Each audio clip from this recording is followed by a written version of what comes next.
Never mind, Marie. Never mind. Thank you. Good morning, everybody. It's me, San Martin, and Maria. We're trying to do Foodie Thursdays. I don't know what happened to Foodie Fridays, but we are going to go ahead and take care of what is going on today. And you guys definitely want to stay here for this.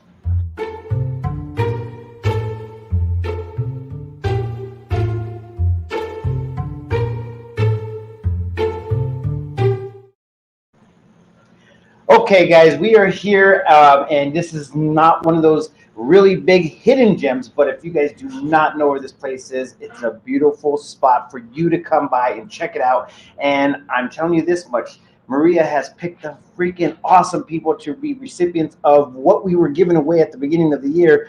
And I'm telling you what, I am happy about this one. So, Maria, tell everybody who you are and what we're doing here. We're here at Prescott Good Eats, and you won't believe it. We're here right in the heart of Prescott, and right off of Miller Valley, right?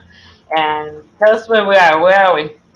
So we're at Biga, the restaurant Biga, local restaurant here, caters to a lot of locals, and really just trying to support local food, local farmers, and local business. Exciting. Yeah. Okay, so not many people know this, but this is literally my go-to place, and I'm like, oh my gosh, I'm going to sneak in and I'm going to order food out, but it's better to sit in and eat. At the same time, it's also good to go ahead and have the ambience that you guys have. And I'm not telling you, I'm not biased or anything, but I love the freaking music that plays here on a regular basis.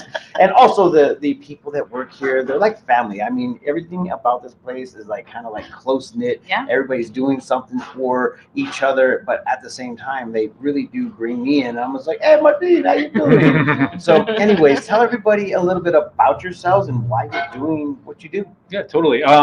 So myself and my wife Cassandra own Biga. We've owned it for about 4 or 5 years now, and really what we're trying to do is just really produce really good quality local food and give it to everyone here in Prescott. Everything we do here is made from scratch. It's made with love, and it is as locally sourced as possible. Even our cocktails, our bar menu, it's all sustainable, locally driven, organic driven. Really just trying to do some high quality stuff here. Awesome. Okay, so I'm showing on the screen right now some of your plates, and I know you can see a little bit of portion of this. Maria, I'm going to have to show you in a minute, but tell everybody what this is right here. This is one of our weekly specials. We run different entrees every week based off of the seasons and what we find at the farmer's market. This here is actually a cioppino dish. We use our tomato fennel broth, and it's with fresh fish, clams, mussels, jumbo shrimp, so roasted potatoes, just good hearty winter eating there. And I'm once again, I'm always amazed by your creations and in your plating. I mean, this is something that not many people actually get. When you bring your plates out, it's like a piece of art. Yeah. I just say Yeah. it is. I mean, I'm on that level. The presentation is right on. Yeah. A big part of it. It's Yeah, awesome. I'm like super fanny, man. Like literally, obviously, when it comes down to food, you always get me right here. And I'm like, this is the best place to go ahead and cure a nice like sad day. You know what I'm saying? And that's what I like about your food. And I mean, I'm just going to go ahead and show a couple pieces. I mean, how did you guys? I mean, I know the story, but how did you guys start out in Prescott, Arizona?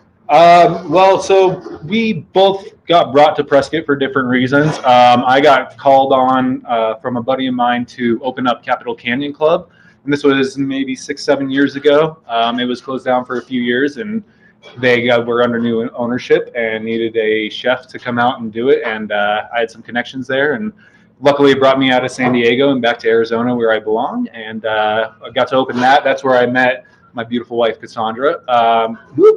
She was part of the opening team as assistant food and beverage director there. And together we opened that up and kind of ran it for a little while. And we realized that our food needed to be explored more towards Prescott and available to all of Prescott, not just the private club and community. So we broke off and decided to do our own thing. We looked for a restaurant for a while, but while we did that, we did pop-up dinners. Yes. Which was an awesome way to get involved in the community. We built a lot of partnerships with different businesses, not just restaurants, but any kind of local business we were trying to partner with. And that opened the door for us to move into Biga. and take over Biga. They had previous owners that did a great job, and we took over. We introduced a lot of the local food scene and the farm to table kind of aspect to it, and just been growing it ever since. Yeah. And Awesome. it's been great. So what, I know a lot of people, you know, when they drive by and they see the sign, what does it really represent, Biga? So Biga, the actual translation, it's a form of Italian bread starter. So you know you need a sourdough starter or any kind of starter to start most breads. We use a Biga as a base for all of our breads here made from scratch. And what it really represents is down to the very bones of everything we do here is from scratch. Down to our bread and our starter and everything is from scratch. It also kind of represents some of our influences of like the Mediterranean type influences that we use, not just in ingredients, but techniques and things like that as well. That is so crazy. You have the Mediterranean background? Yeah, I mean, I grew up, I'm Italian and Lebanese, so a lot of Mediterranean background, a lot of everything centered around food, and food and yelling is pretty much my childhood.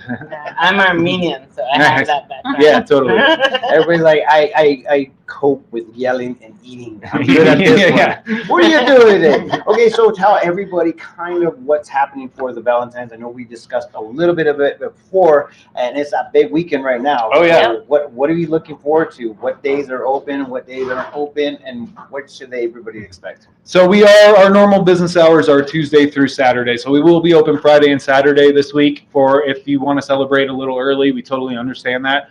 We'll be having our normal menu offerings, but we do have some really good specials. I think you saw the cioppino and the steak there. We also have an awesome lamb dish.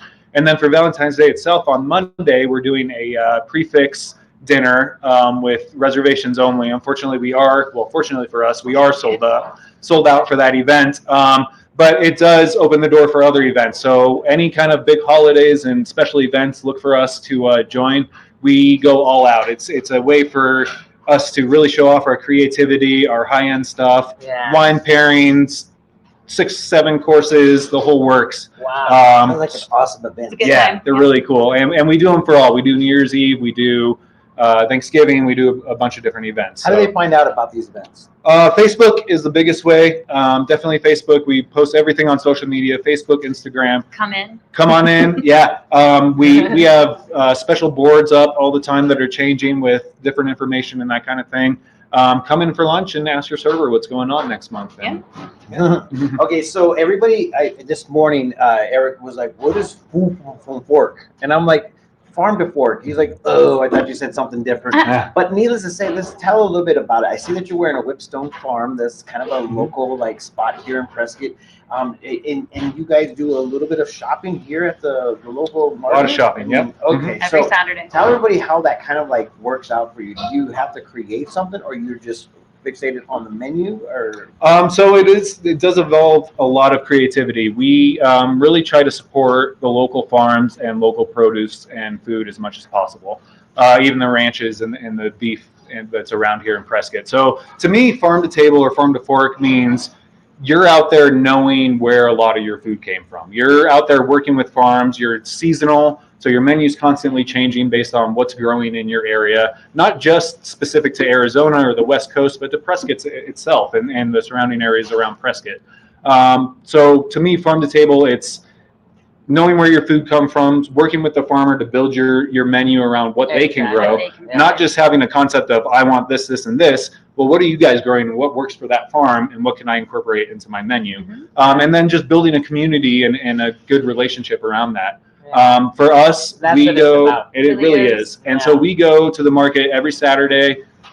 We have some things we can bulk order through the farms and that kind of thing, but we also shop around and look for those weekly special items. And I come back on Saturday and basically look at it all Sunday and Monday and kind of figure out what can we create around these items. A doctor, chemistry, this is what I'm going to do with this. And here's the thing, when you taste something that's been fresh from the farm, it tastes different.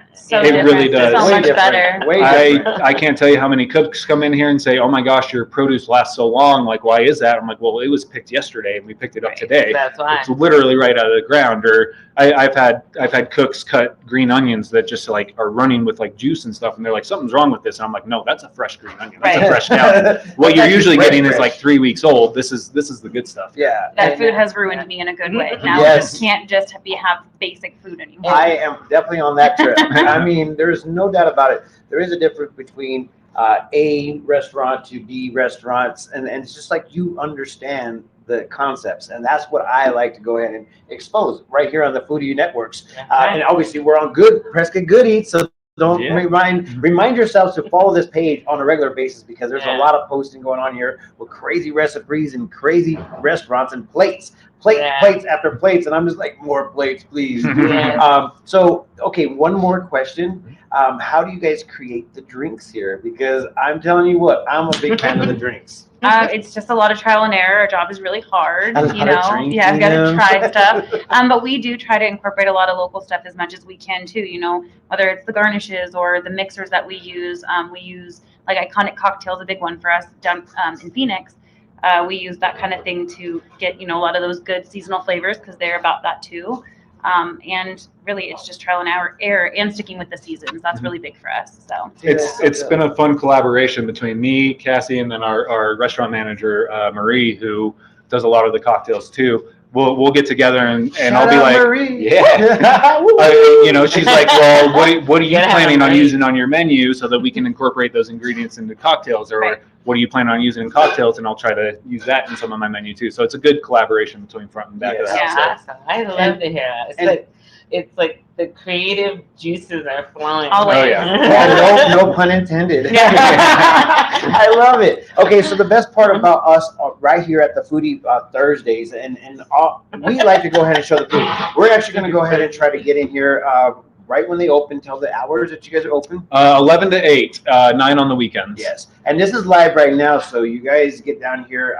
You have to book a time here. On weekdays, is it a little bit easier to get in, or so? What days do you think that the locals, if you guys are out there that want to know the best time, rather than Wednesdays, Thursdays? Wednesday, Thursday. No, usually midweek during the weekdays, even off times. Everyone wants to go out for lunch at 11, 12, and 1. Everyone wants to go out for dinner, 4, 5, 6, 7. You come in 3 o'clock on any given day, you're most likely going to get a table. That's so awesome. And tell everybody a little hidden secret on how to book properly on the weekends. Yeah, totally. I'm glad you brought that up. So our reservation policy is a little confusing to some, but we definitely want to get it out there. If you're coming in with a party of 5 or more, give us a call anytime, and we will make that reservation for you if we have room. If you're coming in with 4 or less, what we say is our call ahead policy. So about an hour before you plan on coming, let's say you want to eat at 6 o'clock, give us a call at 5. Say, hey, there's 2 of us coming in. We're going to be in at 6. Can we get a table? If we have some open availabilities, we will snag that table for you. If everything's booked up, we'll put you on our wait list. So instead of coming in and getting stuck on the wait list, you're already an hour ahead. You're on the wait list. Maybe we get you in 6:15, 6:30 if we can. That is awesome. And once again, it's always a good time here at the Biga. Always. It's always, I swear, I always have fun. So she's like, what are you doing? I'm hanging out at the Biga. She goes, again? That's my go-to. Literally, it's awesome to go ahead and just relax. This is a relaxed little place. I really appreciate your guys' little hidden gem that's obviously known by many of you guys. We see you guys commenting out there. Denise, we could go ahead and address that scenario, and then the prices are comparable to what is actually happening in our market. And not to mention, when the man is going out there to go picking food for you, let's give him a little bit of like, hey, that's actually it's affordable for me, especially my health. You're gonna have high quality. Exactly. It's high quality, and we do try to kind of cater to all. We try to have a couple more affordable items and a couple more higher end items. So, like our burgers, we have a normal burger and we have a local beef burger. So we try to balance the price with everything. The turkey burger is the bomb. That turkey burger. We did take that one off. It is the bomb. We did take it off. It comes back sometimes, but we got the club. That's great too. And obviously, they have a couple of extra things that they do sell here. They have artwork on the wall. They have bread. Do you guys do in-house bread? Or how does that work for you guys? So all our bread is made in-house for our sandwiches, for our menu, and all that. And then we also retail bread that's made fresh daily. It's kind of random, whatever our baker wants to do that day, which is kind of cool. But yeah, you're always welcome to stop by and see what we have on the retail shelf. There's always a loaf of bread for someone. We sell those mixers from Iconic Cocktail so that you can make those drinks for yourself at home, or, you know, obviously we want you to come in here, but you can give it a shot too. That is so awesome. So this is a place that you guys definitely want to support, and make sure that you guys pick the right days to come in here. And I think any day is a good day for me if I can get in here. So with that being said, Maria, take us out of here. Thanks for supporting us, guys. And how do you do that? By hitting share and like and commenting. And thank you. And if you're a restaurant or a food truck and you want us to come out, just let us know. Send us a text or email us at sales@thepescatimes.com. And let's get cooking, guys. See you guys later.